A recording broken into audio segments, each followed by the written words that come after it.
Listen, I need you to listen to everything I say. I need you to not get mad at me. Stop sending me hate mail. I'm just giving you it straight. I'm not playing the partisan here. My job here is to tell you what's actually happening, not to tell you what you want to hear. And this is obviously about where we're headed in November, because we have our candidates now. Barring some unforeseen thing, we're going to have Joe Biden and Donald Trump. And we have 6, maybe 7, but really 6 swing states. The swing state with the most electoral college votes, Pennsylvania at 19, then Georgia at 16, Michigan at 15, Arizona at 11, Wisconsin at 10, Nevada at 6. 77 electoral college votes up for grabs. If the election were held today, Donald Trump would have 235 electoral college votes. Joe Biden would have 226 electoral college votes. 77 would be up for grabs in those 6 swing states. And according to the latest polling out there, the latest polling averages, Donald Trump is ahead in almost every single one of the swing states. Now, I'm going to use Real Clear Politics here, just so we have this. The polling average is up. Donald Trump is now ahead in Pennsylvania as well in the polling average. So in Wisconsin, Donald Trump's up 1. In Arizona, Donald Trump's up 5.4. In Georgia, Donald Trump's up 5. In Michigan, Donald Trump's up 3.5. In Pennsylvania, Donald Trump's up 0.6 of a point. In North Carolina, Trump's up 5 points. Some people consider that a swing state. In Nevada, Donald Trump is up 4.3 points. So here's what I'm going to do for the sake of argument. I'm going to give Joe Biden Wisconsin and Pennsylvania and Nevada. Why Wisconsin? Because Trump's only up 1 point. Democrats have a strong machine there. Why Pennsylvania going to Joe Biden? Because Pennsylvania leans Democrat, has a Democrat governor and secretary of state now, and the Democrats have a better campaign apparatus and ground game in Pennsylvania. And Donald Trump's only up 0.6 of a point, so let's give Joe Biden Pennsylvania as well as Wisconsin. And I'm going to give the Democrats Nevada because while a Republican was able to get elected governor in Nevada, Nevada is a very tricky state for the GOP because Donald Trump incites Democrats to turn out as much as he does. And in my experience in Nevada, if the Republicans are up 4 or 5 points, that still gives Democrats a narrow edge. They need to be up 6 points or higher. Nevada has 6 electoral college votes. So that leaves Arizona, Georgia, and Michigan. If Donald Trump, well, wait, nope, I'm sorry. I clicked the wrong button here. If Joe Biden wins Pennsylvania, Wisconsin, and Nevada, there are still 42 unresolved electoral college votes. If Donald Trump wins Georgia, he gets 16 votes. If he wins Arizona, he gets 11. If he wins Michigan, he gets 15. He gets 277 electoral college votes. Michigan becomes a big one, which is why Joe Biden is ditching Israel and bailing on Israel, because Joe Biden needs Michigan to win with its 15 electoral college votes. Joe Biden at this point is pretty convinced he's going to lose Georgia. This may come as news to the Democrats in Georgia.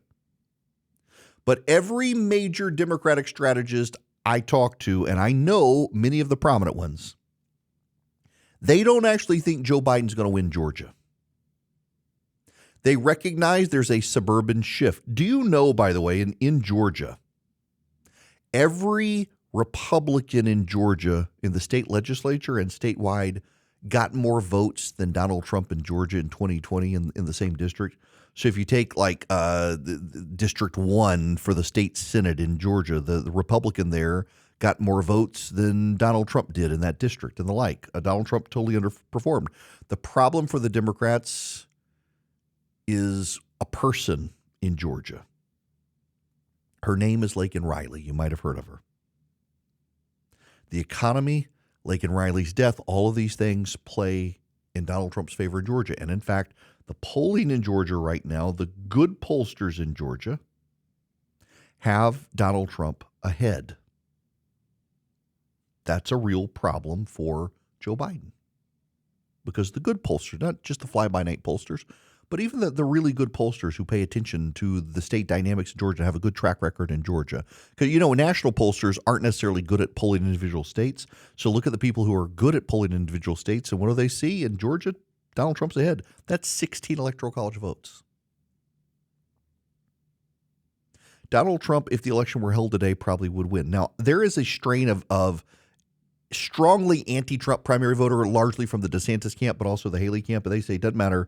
The polls are wrong. The polls are lying. Donald Trump's underperforming. And by the way, Donald Trump historically overperforms his polling. This year, he's underperformed virtually every poll. And you need to know that Donald Trump's been underperforming, but at the same time, not by much. So in the Real Clear Politics polling average, Donald Trump is at 46.7% nationwide, up 2. In a five-way poll, he's up 2.3. In the battlegrounds, Trump's up 3.6. Forget the national polling. It's an electoral college polling ground. And in the battleground states, Donald Trump's ahead in all those battleground states. He could very well become president of the United States. If you're a Democrat and you're not concerned about this, you're not living in reality. But on the other hand, Joe Biden has all the money that Donald Trump does not have. When you have, I have this theory here, money, the person with the most money used to be the person with the most money won. And that would be Joe Biden. But when both candidates have 100% name ID, I don't know that it matters as much, except in this case, ground game. Donald Trump is already telling Republican voters 2024 is going to be stolen if it's close. How many people remember in Georgia in the runoff in 2021 for the Senate, 427,205 Republicans decided not to go vote in the runoff, and more than 2/3 of them said it was because it was going to be stolen. The Republicans would hold the Senate today had Donald Trump and various Georgia Republicans not talked Republicans out of voting in that runoff election. So when Donald Trump goes out now and says, 2024 is going to be stolen too, you might be dissuading people from voting. The other problem for the Republicans is Trump's continued insistence on day of voting. When you look at the Florida primary that happened yesterday, you look at the Ohio primary, which happened yesterday. When you look at the South Carolina primary, you look at the Georgia primary, you look at the Super Tuesday primaries, you look at New Hampshire, what you find is that Donald Trump's voters are still voting on Election Day, and other candidates' voters are willing to vote early. But this matters in places like the special election in New York and George Santos' seat and others. Republicans chose not to vote early. They chose to vote on Election Day, and there happened to be a blizzard that day, and so the Republican voting was suppressed because of the weather. The weather was bad. They didn't go vote, and this is a problem for the GOP. This is one of the things Democrats are putting their hopes in, is that the GOP decides to give up yet again the early voting and the absentee balloting mechanisms, and in fact, the GOP is showing signs of trying to convince its voters to go vote on Election Day. I'm sorry, there are a lot of people who aren't going to stand in a long line on Election Day, particularly in the rain.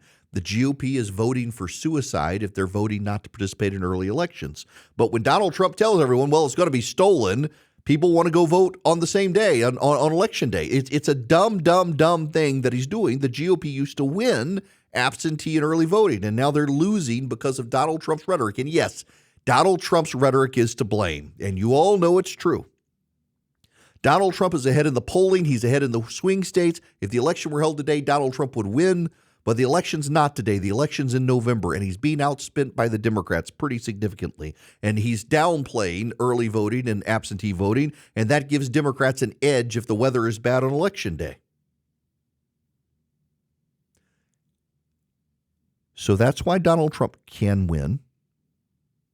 That's why Joe Biden can win.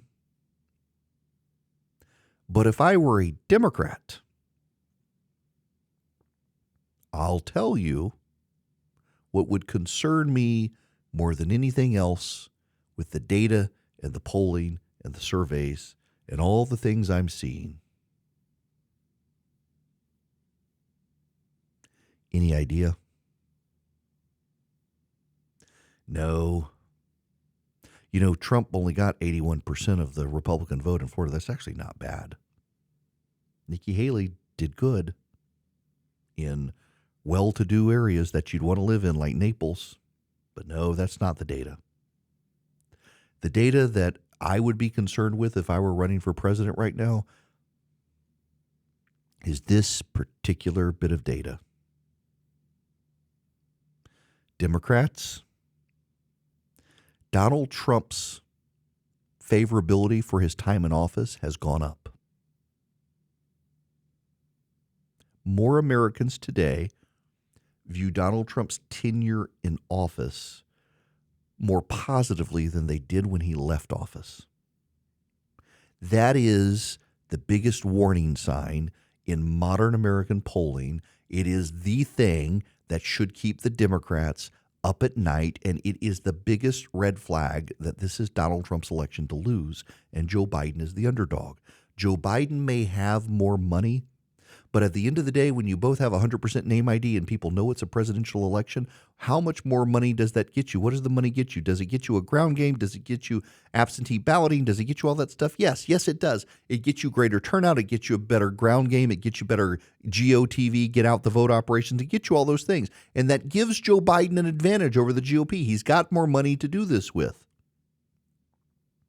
But when the view of Trump's presidency, the positive view of Trump's presidency has gone up in the last 2 years, and now it's something like a 48, 49% approval rating for Donald Trump's tenure, and you've still got the wrong track metric at like 65% in this country for right now, that tells me that a lot of voters are getting comfortable with the idea of voting for Donald Trump in November who did not like him in 2020. When the view of Donald Trump's tenure in office has gone up in people's minds as actually it wasn't that bad, that tells me that they're viewing it in light of Joe Biden's tenure in office, and voters are viewing Joe Biden's tenure in office so negatively, people who hated Donald Trump are willing to think, you know what, it wasn't so bad. I might be able to vote for him now. That is the biggest polling data out there right now that should be raising alarm bells and whistles for the Democrats, and saying Donald Trump's a threat to democracy and Donald Trump's going to become a dictator doesn't help you, because it's what you said the last time. And guess who's president now? Not the dictator you promised.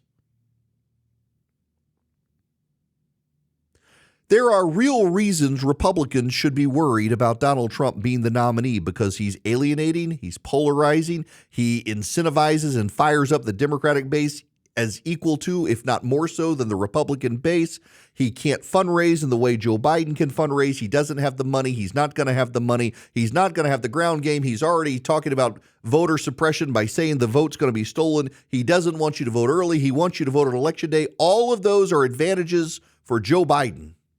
All of those are reasons Joe Biden should win in November.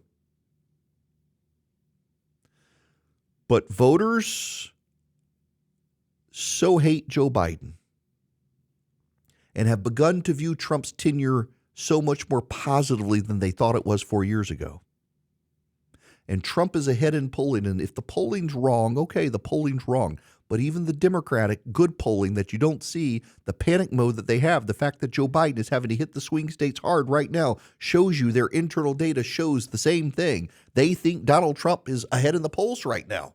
And the polling could shift, but no president as unpopular as Joe Biden is right now has ever won re-election. And as Joe Biden's popularity declines, Donald Trump's popularity and the people what they think about his time in office goes up. And that is the worst sign possible for Democrats come November. They may have the money and they may have the organization, but it's a presidential election. People are going to turn out. And right now, if they turn out, they're going to vote for Donald Trump unless Joe Biden can figure out a way to really throw Trump off his game and overcome the Republican ground game, which they can probably easily do.